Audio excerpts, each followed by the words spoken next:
The light in the underground sanctuary flickered, casting elongated shadows across the walls of living crystal.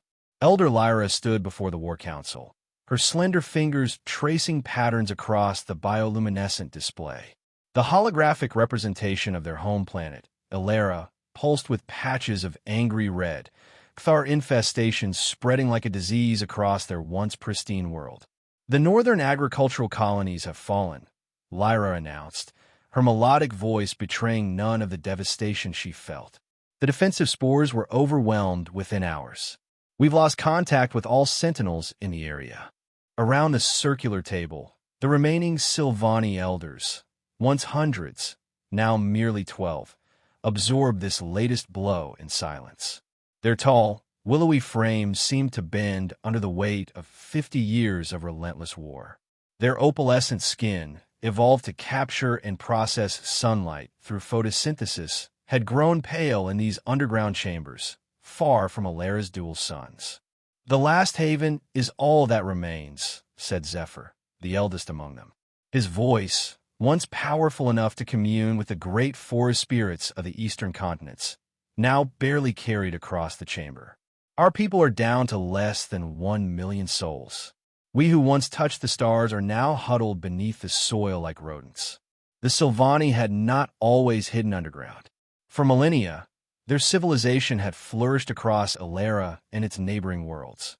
Their cultural achievements, living architecture that grew and evolved with its inhabitants, music that could heal both body and spirit, biotechnology that worked in perfect harmony with nature rather than consuming it, had been the envy of the galaxy's sentient species.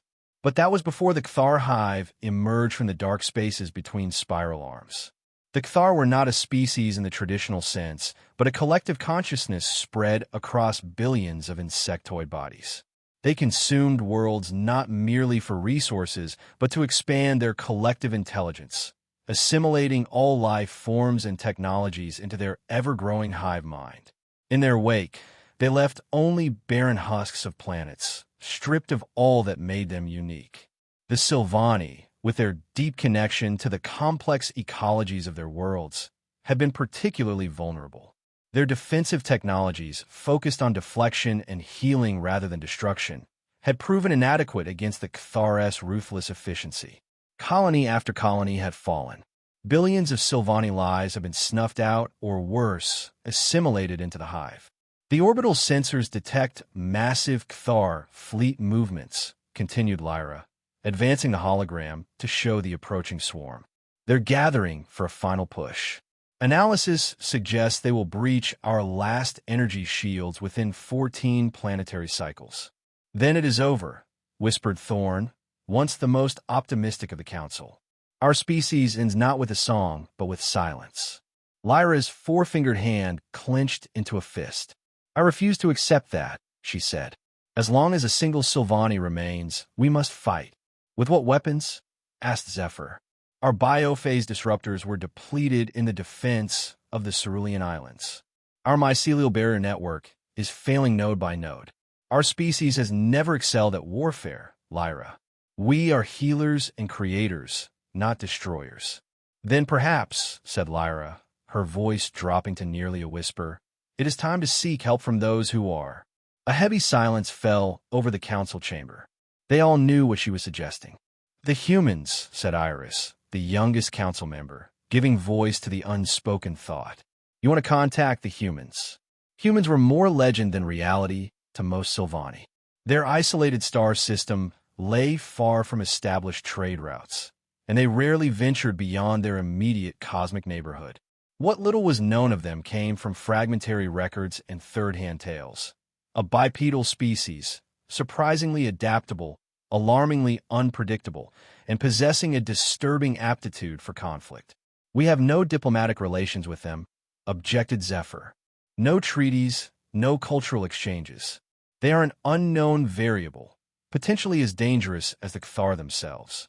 "But unlike the Cthar," countered Lyra, "they have shown no expansionist tendencies. They defend their territory fiercely, but rarely venture beyond it. And the archives speak of their capacity for both great violence and great compassion." "The archives are over 2 centuries old," said Thorne. Who knows what they have become since then?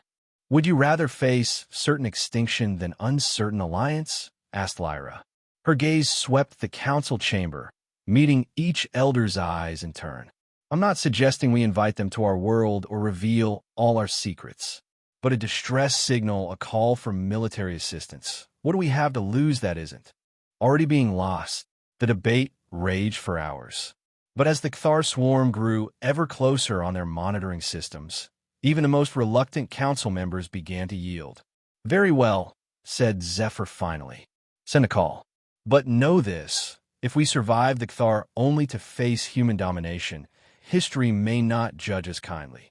Lyra bowed her head in acknowledgement. I will oversee the communication personally. The ancient transmitter lay buried in the deepest levels of the sanctuary, a relic from an era when the Sylvani had been more actively engaged with other species. Its crystalline components, grown rather than manufactured, still hummed with latent energy as Lyra's team carefully reactivated its systems. The message they crafted was simple, a detailed account of the Cthar threat, their devastating capabilities, and a plea for intervention to save the last of the Sylvani civilization. They included star charts, tactical information on Cthar weaknesses, the few they had discovered, and coordinates for secure communication channels. Then they waited. Days passed with no response. The Cthar probes intensified, testing the last haven's defenses, searching for weaknesses. The outer shield layers began to fail one by one. Perhaps they never received the message, suggested Iris during an emergency council session. Or perhaps they chose to ignore it.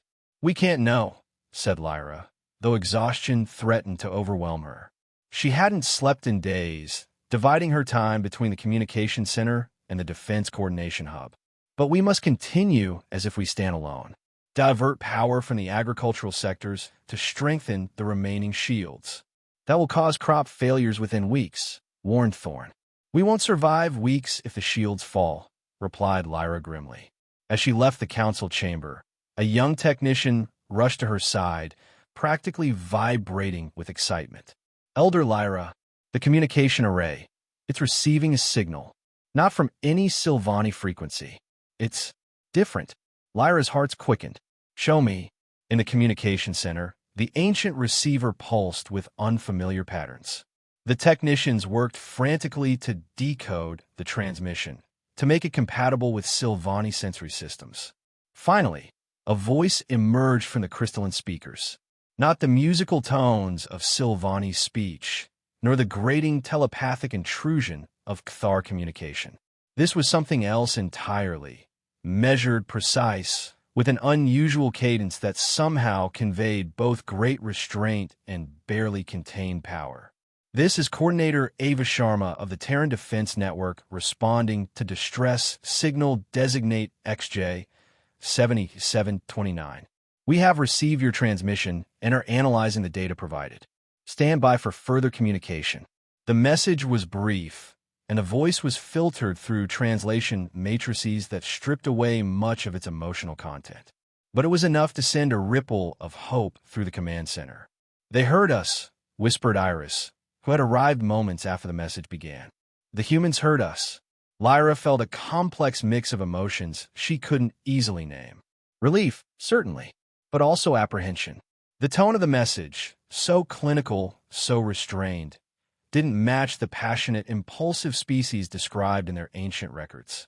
Prepare a response, she instructed the communication team. Express our gratitude and emphasize the urgency of our situation. The Cthar fleet will be in position for their final assault within days. The reply came faster this time. The same voice, still devoid of visual transmission, still processed through filters that made it sound almost synthetic. We require additional information before determining appropriate response parameters. Transmit all available data on Cthar biological structures, hive communication frequencies, weapons systems vulnerabilities. Include full sensor access to your defensive grid. Lyra frowned. These were not the questions she had expected. Not how many of your people remain, or what resources can you contribute to your own defense, but clinical inquiries focused entirely on the enemy. Coordinator Sharma, she responded, leaning close to the transmitter. "We will provide what information we can, but please understand, time is our most precious and limited resource now. The Cthar main fleet will reach our position in less than 6 planetary cycles. Our outer defenses are already failing." "Understood," came the immediate reply. "Time parameters noted. Data transfer is priority. Human intervention requirements being assessed." What followed was a barrage of increasingly technical questions. The Sylvani specialists struggled to keep up, mining their archives and defense databases for the specific information the humans demanded. "They're asking about quantum resonance patterns in the Cthar neural network," reported one specialist, bewildered. "That's theoretical. Research we abandoned decades ago when it proved impractical for our weapons systems." "Send them everything," ordered Lyra. "Every fragment, every failed experiment. If they think it's important, we must trust their judgment." But as the information exchange continued, doubts began to creep into the Council's minds. "They've requested full access to our sensor networks," said Zephyr during an emergency meeting. "That would give them complete visibility into our remaining defenses, our population centers, our resource caches. Is it wise to reveal so much to an unknown power? If they wanted to conquer us, they could simply wait for the Cthar to finish their work, then move in afterward," argued Lyra. "We must trust someone, Zephyr. We have run out of alternatives." In the end, they granted the access. What choice do they have? The Cthar probing attacks were intensifying. The biodomes of the Last Haven, once filled with carefully preserved samples of Alera's ecosystem, were being converted one by one into emergency shelters as refugees from the outer settlements streamed in. 3 days passed. The human queries continued, but became increasingly esoteric. They wanted details about atmospheric composition, gravitic anomalies, solar radiation patterns, information that seemed tangential to the immediate military threat. "I don't understand what they're looking for," admitted Lyra to Iris as they monitored the latest Cthar movements. "Or if they even intend to help us at all. Perhaps they're assessing whether we're worth saving," suggested Iris softly. "Or whether our world is worth claiming after we're gone." Before Lyra could respond, the sensor technician called out an alarm. "Multiple breaches in the upper atmosphere. Cthar drop pods entering stratospheric levels." Lyra rushed to the main display. The situation was even worse than she had feared. The Cthar weren't waiting for their main fleet to arrive. They were beginning the invasion now, deploying advanced forces to establish footholds on the planet's surface. "Activate all remaining defensive measures," she ordered. "Priority to the shields directly above the haven." Elder Lyra called the communications officer. Incoming transmission from the humans. The familiar voice of Coordinator Sharma filled the command center once more, still emotionless, still distant. "Sylvani Command, we have completed our analysis. Cthar threat assessment has been finalized. We are now initiating containment protocol Alpha 7. "What does that mean?" demanded Lyra. "Are you sending forces? What is your estimated arrival time?" "Human assets are already in deployment phase," came the cryptic reply. "Maintain your position and continue data transmission. Anticipate anomalous readings on your sensor networks. These are expected and should not cause alarm." The transmission ended abruptly, leaving the Sylvani leaders staring at each other in confusion and frustration. "Already in deployment?" repeated Zephyr. "What does that?" He was interrupted by a sudden shout from the sensor station. Energy spike detected at the edge of the system. Massive distortion in the space-time fabric.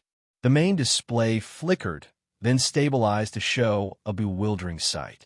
At the outer reaches of the Ellerin system, where the Cthar fleet had been gathering for their final assault, strange phenomena were occurring. Tiny rifts appeared in the fabric of space itself. Not the controlled wormholes used by most spacefaring species for FTL travel, but something more localized, more precise. "What are we seeing?" whispered Iris, her voice hushed with awe and fear. No one had an answer. No one had ever seen anything like it. Then, even more incredibly, the constant background chatter of Cthar hive communication, the telepathic noise they had been forced to endure for 50 years, suddenly spiked in intensity, became chaotic, and then ceased entirely. "The Cthar network is down," reported the communications officer, disbelief evident in her voice. Complete communications blackout. Before they could process this information, new alerts sounded. The sensor displays showed strange energy patterns appearing directly within the Cathar fleet formations. Not ships arriving from elsewhere, but phenomena manifesting in the midst of the enemy armada. What followed defied comprehension. The massive biological dreadnoughts of the Cathar, living ships the size of small moons that had devastated countless Sylvani worlds, began to come apart, not exploding, not burning, but disintegrating in patterns that suggested deliberate deconstruction rather than destruction. Some seemed to collapse from within, their hulls buckling as if crushed by invisible hands. Others simply stopped functioning, drifting lifelessly through space. The smaller Cathar vessels fared no better. Swarms of fighter analogs that had once darkened skies were swept away by rippling waves of energy that left nothing in their wake. And on the surface of Alara, where Cathar drop pods had already begun their invasion, equally inexplicable events unfolded. In some regions, the very soil rose up against the invaders, as if the planet itself had been weaponized. In others, highly localized energy storms appeared without warning, targeting Cathar concentrations with unerring precision. Most bizarre of all, some of the native plants, species the Sylvani had genetically enhanced over generations for their medicinal or architectural properties, suddenly exhibited explosive growth rates and actively attacked the Cathar organisms, entangling them in masses of vegetation that secreted compounds precisely calibrated to dissolve Cathar exoskeletons. "This is impossible," said Zephyr, watching the tactical displays with wide eyes. "No weapon system we know of could achieve this. No strategy could coordinate such diverse effects simultaneously." "It's not weapon systems as we understand them," said Lyra softly. "It's something else entirely. Something beyond our comprehension." The Cathar resistance collapsed with astonishing speed.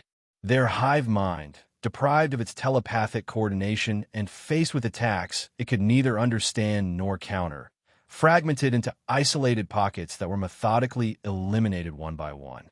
Within 6 hours, after 50 years of desperate struggle, the war was effectively over. The main Cathar fleet had been reduced to drifting debris. Their ground forces had been neutralized to the last organism. Even their spore clusters, designed to rebuild their presence from microscopic components, had somehow been identified and eliminated. In the command center of the last haven, the Sylvani leaders watched in stunned silence as their monitoring systems confirmed what seemed impossible: total victory. "I don't understand," said Thorn finally, breaking the silence. "Where are the human ships? They're soldiers? How'd they do this?" As if in answer to his question, the communication system activated once more. "Coordinator Sharma to Sylvani Command. Initial phase of Cathar containment has been completed, confirming 0 active Cathar biosignatures in your system. Recovery protocols now initiating." Lyra leaned forward. "Coordinator Sharma, we are grateful beyond words, but how? We detected no fleet movements, no conventional weapons. What did you do?" There was a pause before the reply came.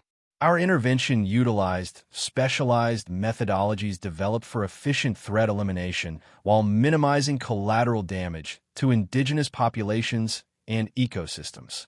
Technical specifications are classified under Terran Defense Network protocols." "But there must have been ships, troops," began Lyra.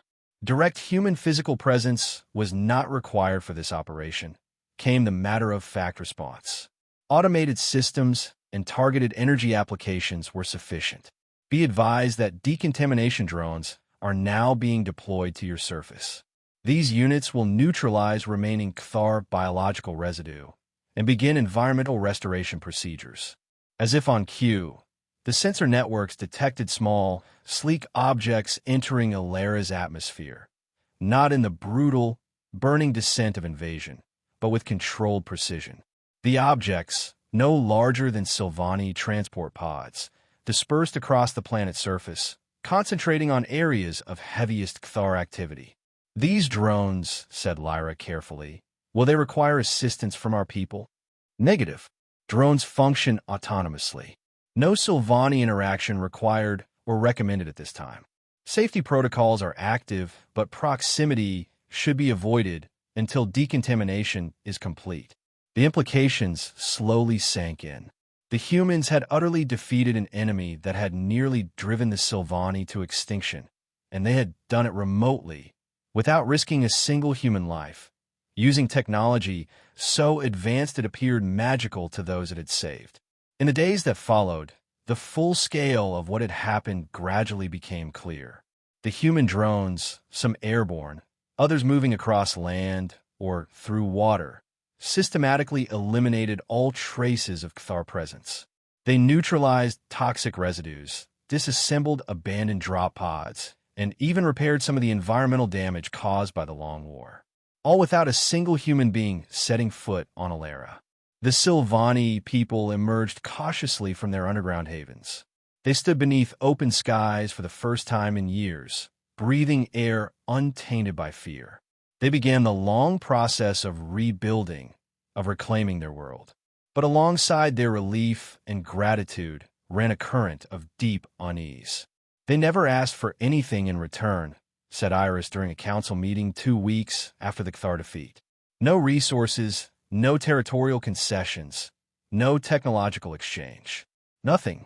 Perhaps that will come later, suggested Thorn. Perhaps this is merely the first stage of negotiation. Or perhaps, said Zephyr, we are so insignificant to them that they require nothing from us. Consider what we witnessed. They eliminated in hours a threat that we could not defeat in 50 years. They did so without deploying a single ship or soldier that we could detect. What could we possibly offer beings of such capability? Lyra had been quiet throughout the discussion, her thoughts troubled. Finally, she spoke. I requested a direct meeting with Coordinator Sharma or any human representative.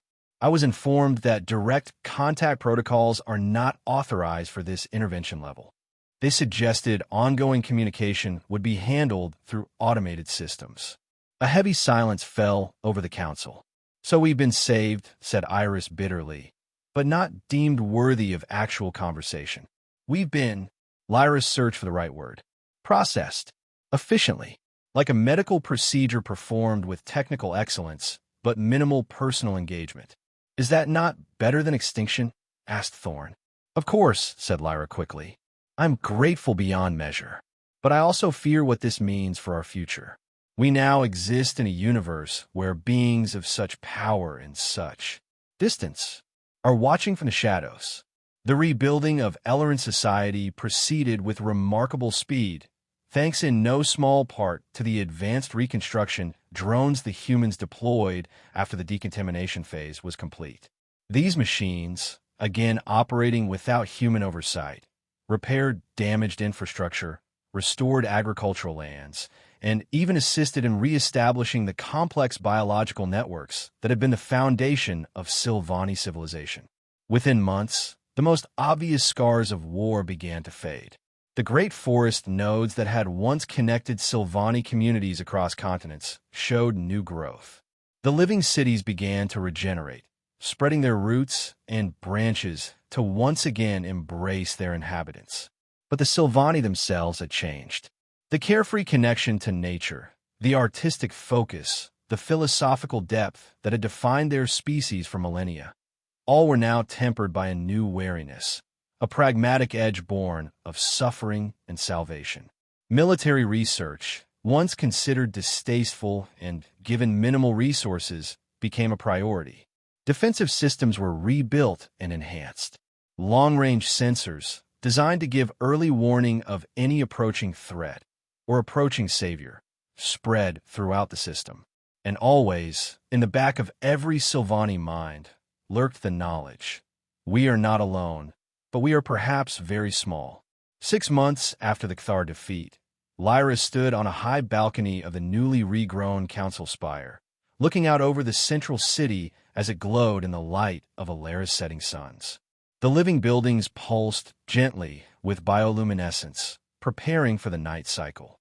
Citizens moved through the streets below, their lives resuming some semblance of normalcy. Nearby, a human reconstruction drone hovered silently, its sleek form almost beautiful in its perfect efficiency. It had been working on restoring the ancient murals that had once decorated the spire's outer surfaces, recreating with flawless precision the artistic achievements of generations past. Lyra studied it thoughtfully. The drone, like all human technology they had encountered, revealed nothing of its creator's true nature. It was neither overtly threatening nor particularly friendly. It simply performed its assigned tasks with unwavering competence, neither seeking approval nor responding to curiosity. A perfect embodiment, perhaps, of humanity as the Sylvani had experienced them. "Elder Lyra," came a voice from behind her. It was Iris, carrying a communication crystal. "We've received a message from the automated human relay station. The reconstruction phase is officially complete. The remaining drones will be withdrawn within the next cycle." Lyra nodded slowly. "Did they say anything else? Any farewell? Any indication of future contact?" Iris hesitated. "Only that incident response protocols have been successfully executed and that the Ellerin system has been classified as stabilized. They included a communication frequency we can use if further assistance becomes necessary." "So clinical," murmured Lyra, "so detached, as if the salvation of an entire species were nothing more than a minor repair operation." "Perhaps that's exactly what it was to them," said Iris. She looked up at the darkening sky, where the first stars were becoming visible. "What do you think they're really like, these humans? Will we ever know?" Lyra followed her gaze upward, toward the distant stars where Earth lay far beyond their sight. "I don't know," she admitted. "Our ancient records spoke of their passion, their unpredictability, their emotional depth.